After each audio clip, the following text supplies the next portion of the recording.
Assalamualaikum warahmatullahi wabarakatuh. Perkenalkan, nama saya Tartila dari Prodi PGMI semester 3 Universitas Nurul Jadid Paiton Probolinggo. Saya dari kelompok 5 akan membahas tentang energi bunyi dari mata kuliah konsep dasar sains. Berikut penjelasannya. Ya, yang pertama ialah pengertian getaran. Getaran adalah gerakan yang berulang-ulang atau gerakan bolak-balik melewati suatu titik keseimbangan. Satu getaran didefinisikan sebagai satu kali bergetar penuh, yaitu dari titik awal kembali ke titik tersebut. Satu kali getaran adalah ketika benda bergerak dari titik A, B, C, B, A, atau dari titik B, C, B, A, B. Bandul tidak pernah melewati lebih dari titik A atau titik C, karena titik tersebut merupakan simpangan terjauh. Simpangan terjauh itu disebut amplitudo. Di titik A atau titik C, benda akan berhenti sesaat sebelum kembali bergerak. Contoh dari amplitudo ialah jarak BA atau jarak BC. Jarak dari titik setimbang pada suatu saat disebut simpangan. Gelombang. Gelombang adalah getaran yang merambat. Bentuk ideal dari suatu gelombang akan mengikuti gerak sinusoide. Selain radiasi elektromagnetik, radiasi gravitasional juga bisa berjalan lewat vakum. Gelombang juga terdapat pada medium, yang karena perubahan bentuk dapat menghasilkan gaya memulihkan yang lentur, di mana mereka dapat berjalan dan dapat memindahkan energi dari satu tempat kepada lain tanpa mengakibatkan partikel medium berpindah secara permanen, yaitu tidak ada perpindahan secara massal. Malahan, setiap titik khusus berosilasi di sekitar satu posisi tertentu. Satu gelombang dapat dilihat panjangnya dengan menghitung jarak antara lembah dan bukit. Itu disebut dengan gelombang transversal, atau menghitung jarak antara satu rapatan dengan satu renggangan, dan itu disebut sebagai gelombang longitudinal. Bunyi atau suara adalah kompresi mekanikal atau gelombang longitudinal yang merambat melalui medium. Medium atau zat perantara ini dapat berupa zat cair, zat padat, gas. Jadi, gelombang bunyi dapat merambat, misalnya di dalam air, batu bara, atau udara. Contoh-contoh sistem yang melakukan getaran. Yang pertama, sistem pegas pasa. Balok bermassa M yang dikaitkan pada ujung pegas yang digantungkan secara vertikal.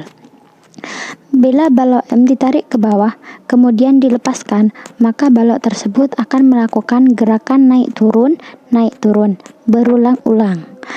Balok ini dikatakan bergetar. Yang kedua, sistem bandul fisis.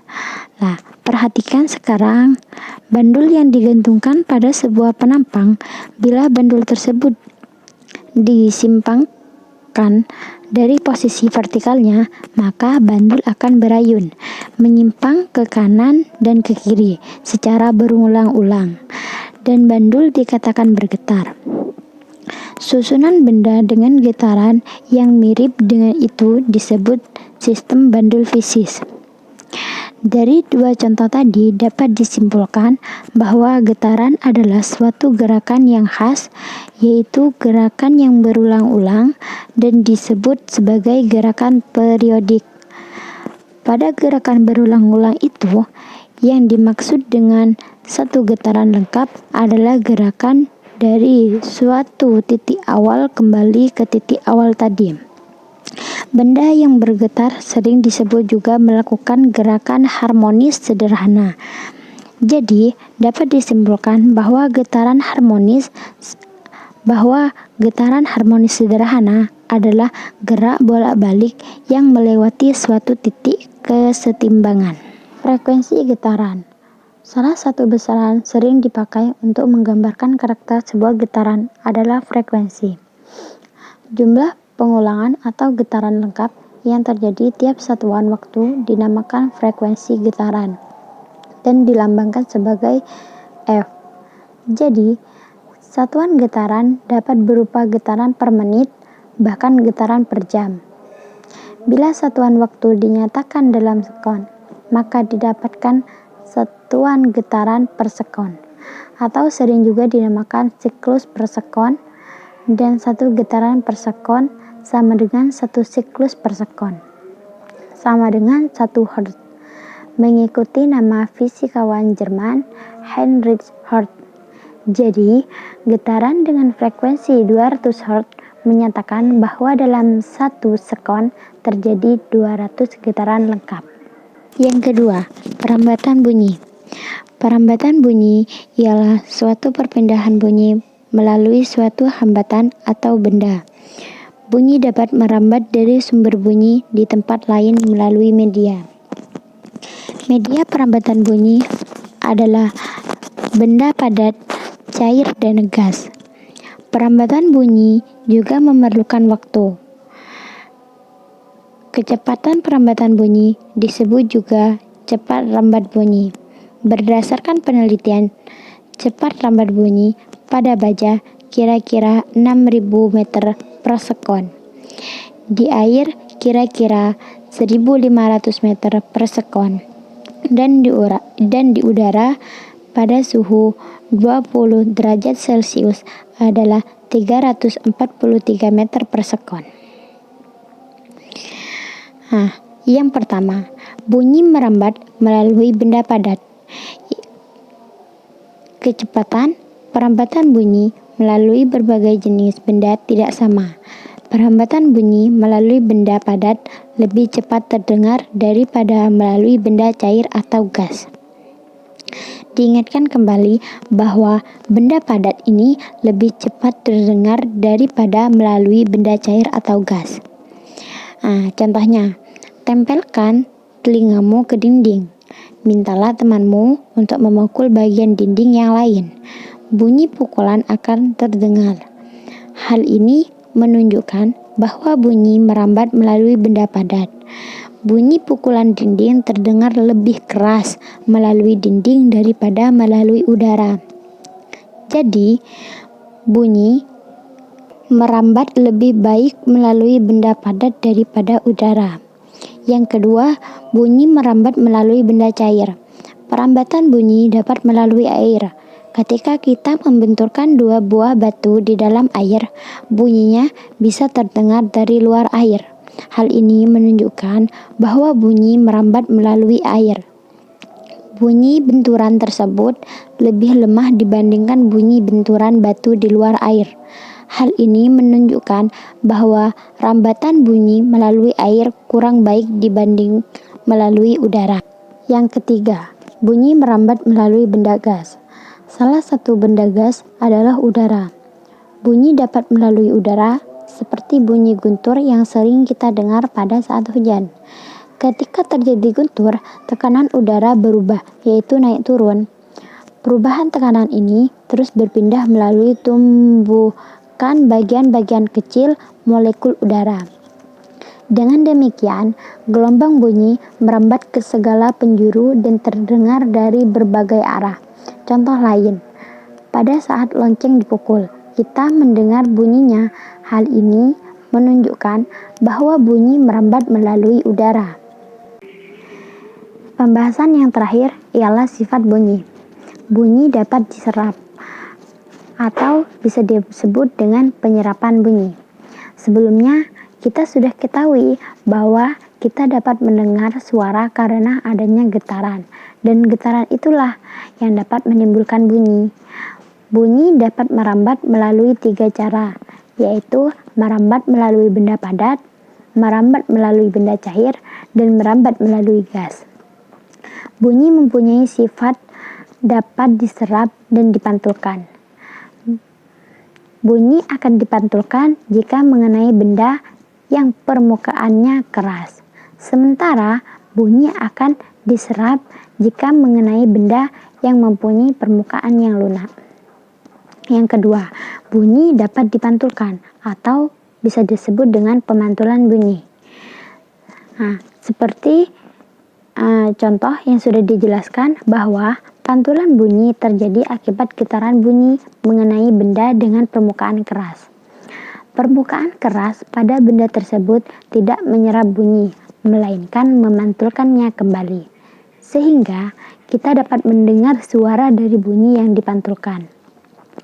Nah, ada dua jenis bunyi pantul yang harus kita ketahui, yaitu bunyi gaung dan bunyi gema. Yang pertama ialah bunyi gaung. Gaung adalah suara pantulan yang kita dengar waktunya hampir bersamaan dengan bunyi aslinya. Karena waktunya hampir bersamaan, gaung menyebabkan suara aslinya kurang begitu jelas karena terganggu atau ditabrak oleh suara pantulan. Misal, bunyi asli kemari, bunyi pantulan kemari, dan bunyi yang terdengar keri. Lah, itu contoh dari suara gaung. Ketika kita mengucapkan kemari, ketika yang terdengar itu hanya kata ke dan ri gitu. Itu di dalam gaung, di dalam bergaung. Yang kedua, bunyi gema. Gema adalah bunyi pantul yang terdengar setelah bunyi asli. Jaraknya tidak berdekatan, artinya bunyi pantulan suaranya muncul setelah bunyi asli selesai. Gema bisa terjadi jika sumber bunyi dan dinding pantul jaraknya jauh. Contohnya, ketika kita berada di tebing, kemudian kita meneriakkan kalimat ayah, maka suara pantulan ayah akan keluar setelah suara asli menghilang. Gema ini sering terjadi di lereng bukit, gua, permukaan keras, atau rapat.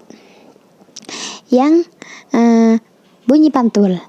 Bunyi pantul juga dapat bermanfaat seperti memperkuat bunyi asli. Hal ini dapat terjadi jika jarak dinding pantul tidak jauh dari sumber bunyi. Misalnya, kereta api yang masuk ke dalam lorong atau terowongan, maka suaranya semakin kuat. Nah, berdasarkan penjelasan di atas, maka kuat bunyi yang kita dengar disebabkan oleh beberapa faktor, di antaranya amplitudo sumber bunyi, jarak antara sumber bunyi dengan pendengar. Yang ketiga, resonansi yang terjadi. Yang keempat, serta adanya dinding pemantul yang sesuai. Nah, dari penjelasan di atas, kesimpulannya ialah getaran adalah gerakan yang berulang-ulang atau gerakan bolak-balik melewati suatu titik kesetimbangan. Gelombang adalah getaran yang merambat baik melalui medium ataupun tidak melalui medium. Sedangkan bunyi merupakan gelombang mekanik yang dalam perambatannya arahnya sejajar dengan arah getarnya, atau bisa disebut dengan gelombang longitudinal. Yang kedua, sistem getaran. Sistem getaran yang dibahas adalah sistem pegas massa dan bandul sederhana. Besaran yang penting pada getaran adalah frekuensi, periode, simpangan, amplitudo, kecepatan, percepatan, dan energi. Bila energi getaran dirambatkan, maka diperoleh gelombang. Yang ketiga ialah karakteristik bunyi. Karakteristik bunyi ini dicirikan oleh keras dan tingginya bunyi. Keras lemahnya bunyi tergantung pada besar kecilnya amplitudo gelombang bunyi itu.